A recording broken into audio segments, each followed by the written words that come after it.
Our story begins in 1857, in the farthermost reaches of the north.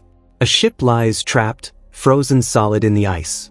The ship's captain rallies his men, urging them to break through the ice as quickly as possible. They need to reach the North Pole. But suddenly, the captain hears something. An explosion echoing from 2 miles out on the ice. He and his crew rush toward the sound. What they find is horrifying. Blood splattered everywhere across the frozen wasteland. Among the carnage, they discover an injured man. His leg is badly broken. As they examine him closer, they realize something. This man's leg is a prosthetic. Then they hear it.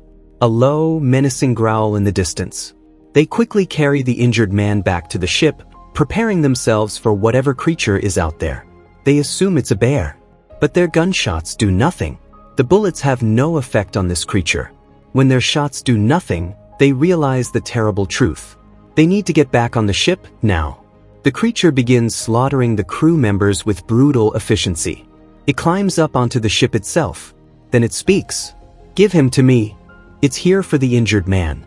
One brave crew member attacks with a blunderbuss, managing to strike the creature and knock it off the ship. But even this isn't enough. The creature is still alive. The ship's crew pulls the ladder up, trying to keep it at bay. But this creature is impossibly strong. It begins tilting the entire ship. There's one shot left in the blunderbuss. The captain fires at the ice near the creature. The ice shatters, and the creature plunges into the freezing water below. Afterward, they treat the injured man's wounds. His name is Victor. Victor warns the ship's captain that the creature will return. It will keep killing all of them until they hand Victor over. Victor tells them the creature cannot die. It will come back for him. He makes them promise that when it returns, they'll throw him out onto the ice so the creature can take him. The captain asks what kind of creature this is, who could have created such a thing. Victor's answer chills them to the bone. "I created it." Victor introduces himself as Victor Frankenstein. His father gave him that name. It means conqueror. Victor begins to tell his story. He lived with his mother, while his father was a baron and a preeminent surgeon. His father married his mother for her substantial dowry and noble lineage. Whenever his father came home, the entire household bent to his will. His father would force Victor's mother to eat meat for protein because she was pregnant. Every day, Victor would sit before his guardian angel and pray, listening to his parents shouting at each other. His mother would break down, embracing Victor while crying. Victor's father despised both of them. His father taught him, and Victor was remarkably intelligent. But whenever Victor couldn't answer a question, his father wouldn't strike his hands with the stick, because Victor was meant to become a surgeon. Instead, he would strike Victor across the face. One day, after his father left, Victor's mother's condition worsened dramatically. Complications developed in her pregnancy. Victor called for his father.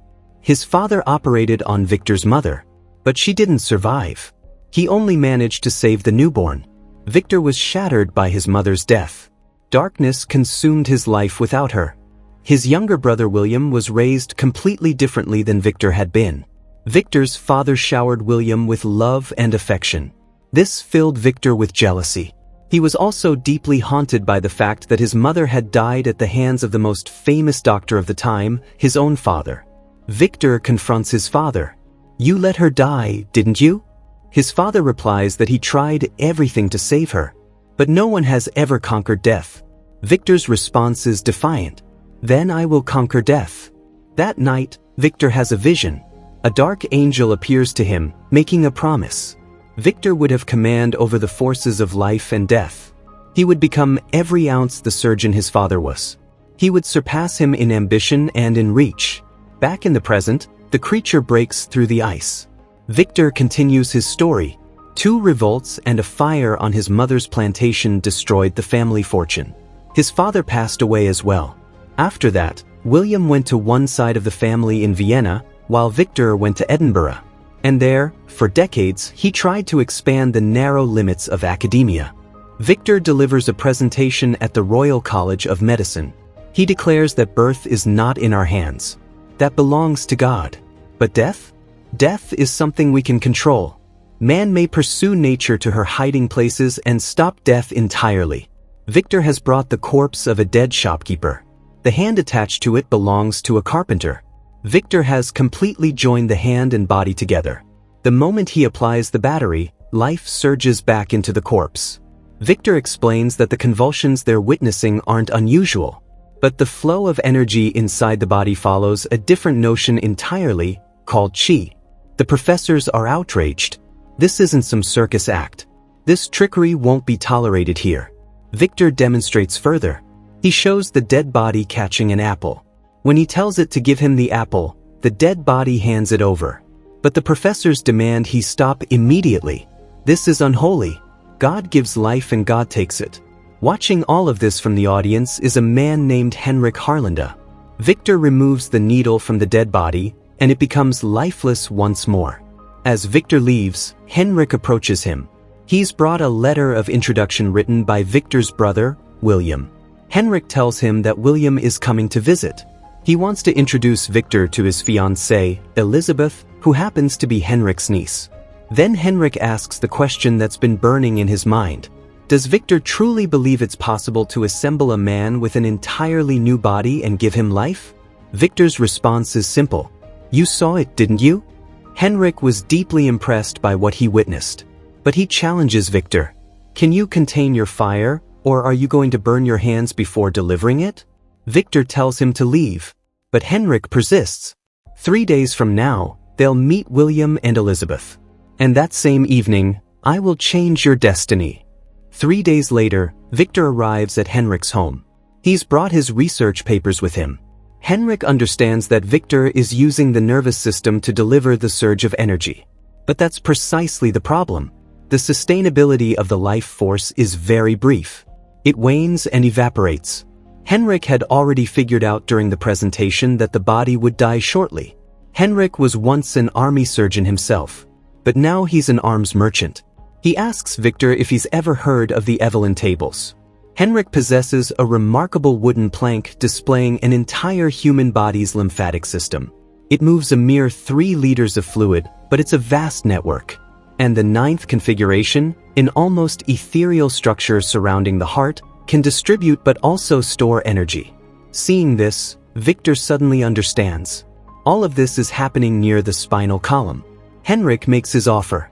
I will endow your pursuit with unlimited resources. Victor asks what he wants in return. Henrik replies that perhaps someday he'll ask for a favor. But for now, he simply wants to document everything. Victor says, I'll consider it. Victor steps outside and meets William. William introduces him to his fiancée, Elizabeth. The moment Victor sees Elizabeth, he's stunned. She's breathtakingly beautiful. William confronts Victor. You could have quietly continued your research. Why did you need to draw so much attention to yourself? Victor responds, You sound like our father.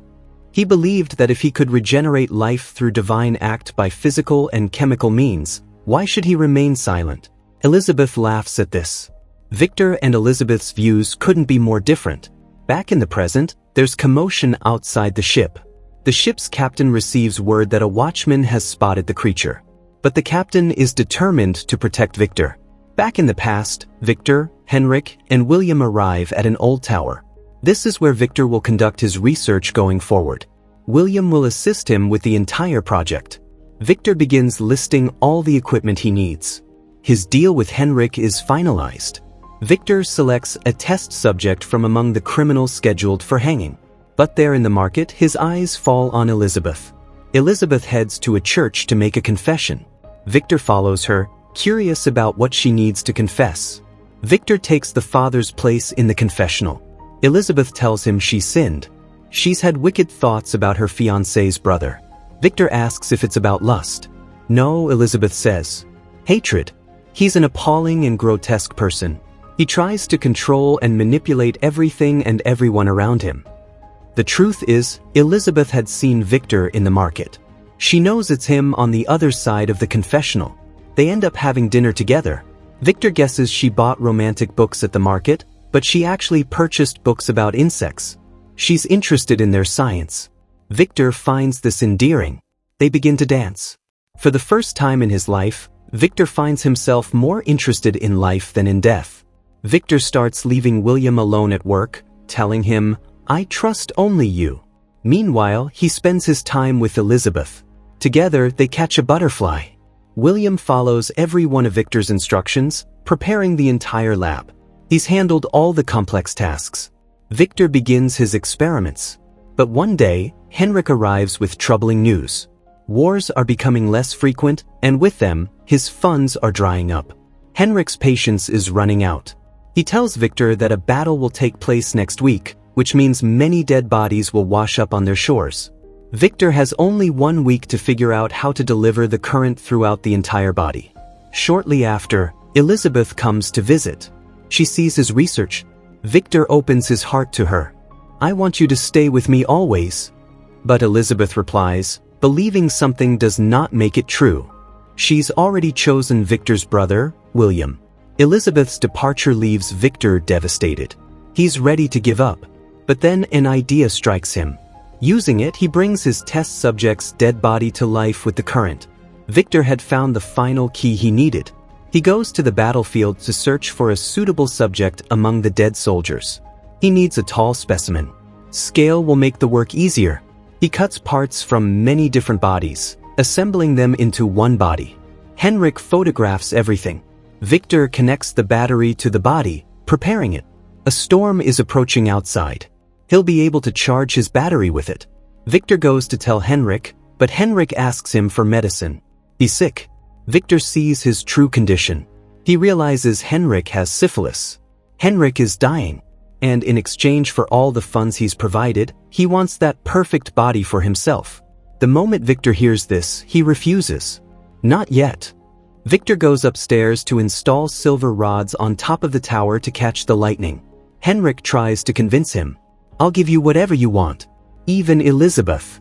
But Victor tells him, "Your disease has spread through your body. Your body is rotting from the inside." Victor's answer is clear. Henrik grabs one of Victor's equipment pieces and begins to blackmail him. They struggle. In the chaos, Henrik accidentally falls from the tower. Victor rushes down to him. But he's already dead. Victor quickly turns on all his machines. The moment the machines turn on, the rod atop the tower extends down to the dead body. When the lightning strikes, power surges into the battery. Power flows into the body. But the heart still isn't beating. Victor thinks he's failed. He starts cursing his guardian angel for lying to him. But that night, he has another vision of that same angel. And when Victor opens his eyes, the creature is standing before him, alive. Victor can't believe his eyes. He communicates with it through gestures, telling it about the sunlight. Victor removes the bandages. He tells the creature his name, Victor. The creature repeats his name. Its heart is beating. Meanwhile, Elizabeth asks William about her uncle. She says they should go see him. On the other side, Victor chains the creature up. The creature obeys his every command willingly. Victor leaves it there and walks away. For the creature, everything is new, like a small child experiencing the world. But Victor doesn't know what to do with it. He only knew how to create it. For weeks, Victor has to care for the creature. The creature cuts its own hand. Victor gets angry. But then, right before his eyes, the creature's wound heals on its own. The creature becomes angry. Victor calms it down. But Elizabeth and William are on their way. Victor chains the creature again. Victor wants to hear something other than the word Victor from the creature's mouth. He needs to know if it has intelligence. But no matter how many times Victor asks it to say different words, the creature won't speak. In fact, it seems afraid of Victor. Victor asks, "Why are you afraid of me? I'm your maker." Just then William and Elizabeth arrive. Victor excitedly leads Elizabeth to show her his research. But Elizabeth asks where her uncle is. Victor says he's not here. Then Elizabeth hears the creature's voice. She makes her way to it. The creature comes forward when it sees her. Elizabeth extends her hand to it. She's amazed by the creature. The creature touches her hand. Elizabeth touches the creature's body. She asks, "Who hurt you?" Elizabeth turns to Victor and asks who that man is. "Did Victor give him those wounds?" Victor replies, "I didn't give him wounds. I gave him life. I brought him to life." Victor shows them the creature. But the creature is displaying some strange behavior. Elizabeth asks why he's chained up. Victor says it's to manage him. His understanding is still limited. William asks Victor, "Is it intelligent?" Victor says nothing. That night, William admits what Victor did is remarkable. But of all the parts that make that man, which one holds the soul? Victor replies, "I don't know." Later, Elizabeth goes to see the creature. It's watching a leaf blow away outside. The creature sees Elizabeth and moves toward her. Elizabeth asks, "Does it hurt?" Elizabeth tells it her name and asks it to say her name. But the creature says nothing. Elizabeth gets up and leaves. And from behind, the creature says her name. Victor tells Elizabeth to stay away from the creature. It has no intelligence. Something went wrong. The creature only knows one word. But Elizabeth says, perhaps for the time being, that word means everything to him. What if in being anew, the spirit that animates him is simpler and purer? Victor asks, "What are you talking about, Elizabeth?" Elizabeth replies, "In those eyes, I saw pain." Victor snaps back, "What about my pain? What about what you have denied me?" Victor channels his anger toward the creature. "Your heart is pure, and I've become a villain?" He ties the creature tightly and starts beating it with a rod, shouting, "Follow my orders. Lift your leg." In anger, the creature bends the rod and throws it away. It starts screaming, "Victor! Victor!" Victor tells William he made a mistake. This thing is very dangerous. Victor shows William Henrik's body, claiming the creature killed him in a fit of rage. Victor tells William to take Elizabeth and leave immediately. And don't tell her anything. William does as he's told. Before leaving, he asks Victor how long this creature will live. Victor replies, "Very brief." After they leave, Victor begins preparing to set the entire tower on fire. Meanwhile, Elizabeth says she's having terrible thoughts. They should go back. She threatens to jump from the carriage. Back at the tower, Victor tells the creature, "Say one new word and I'll forgive you." The creature says, "Elizabeth." Hearing this, Victor goes outside and sets the fire. The flames reach the creature. The creature is screaming, "Victor! Victor!" Victor rushes back inside. But the blast throws him outside. His leg is broken. The entire tower explodes.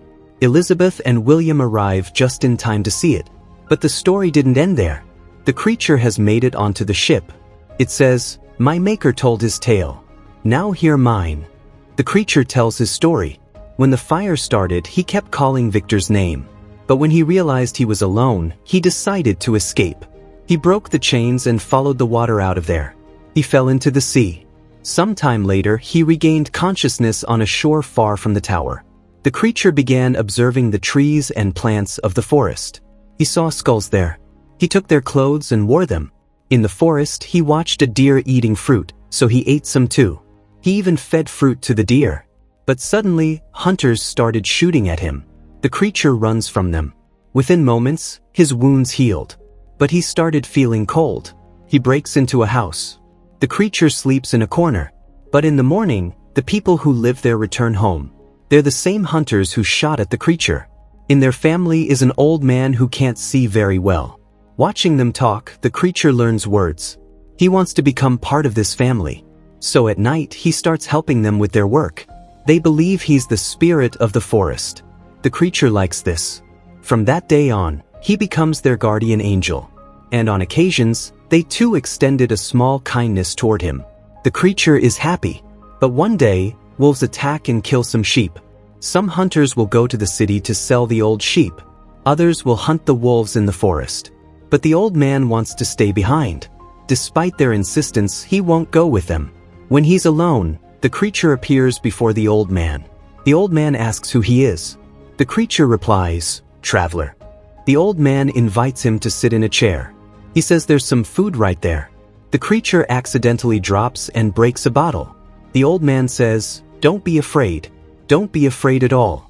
He asks about the wounds on the creature's hands and face. The old man says, "You were hiding in the mill behind us, weren't you?" He knows. Their spirit of the forest is none other than this creature. He says, "I cannot judge of your countenance, but there is something in your voice which persuades me of your goodwill and kindness." The old man asks him to stay with him. He tells him to consider him a friend. In the coming days, the creature reads many stories, like Adam and Eve. In a few days, he experiences his first snow. The creature tells the old man he wants to know who he is. In his dreams, he sees memories of different men. The creature only remembers fire and water. He only remembers one word: Victor. Searching for this word, the creature reaches the destroyed tower. Seeing the remaining research papers there, he understands how he was created. He realizes what he is. He is not even of the same nature as man. Learning the truth about himself, the creature is completely shattered. And that's when his eyes fall on Victor's full name. He knows where to find him. When the creature returns to the old man, the wolves have already attacked him. They attack the creature too. He fights them off. He kills some and scares the rest away. But the wolves have already killed the old man. In his final breaths, he speaks to the creature. The creature tells him, "I found out who I am. I'm the child of a charnel house. I'm a monster." The old man replies, "You are a good person and my friend." But just then, the old man's family returns. They shoot at the creature. They attack him. The creature kills one hunter and escapes. He makes it a short distance before collapsing. The hunters shoot him again. But after a while, he heals and comes back to life. He felt lonelier than ever.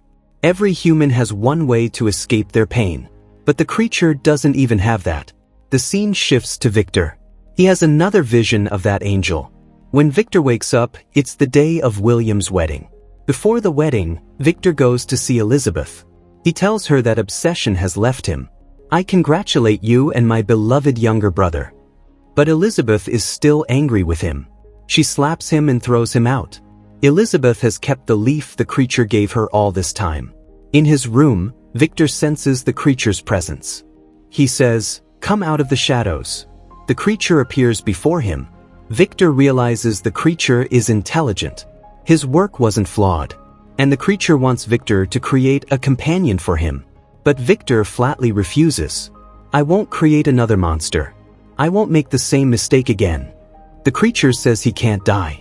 And being alone is unbearable. When Victor calls him something, the creature responds, "You made me human. Think, I feel." He's only asking for someone like himself. But Victor says, "If there are two of you, you'll reproduce. Death begetting death begetting death. A race of devils propagated upon the earth." Victor declares, "Never again will I make something like you, wicked and deformed." The creature asks, "Will your will still rule today?" The creature starts beating Victor. "If you can't give me love, then suffer my rage." Hearing the noise, Elizabeth rushes in. She and the creature see each other.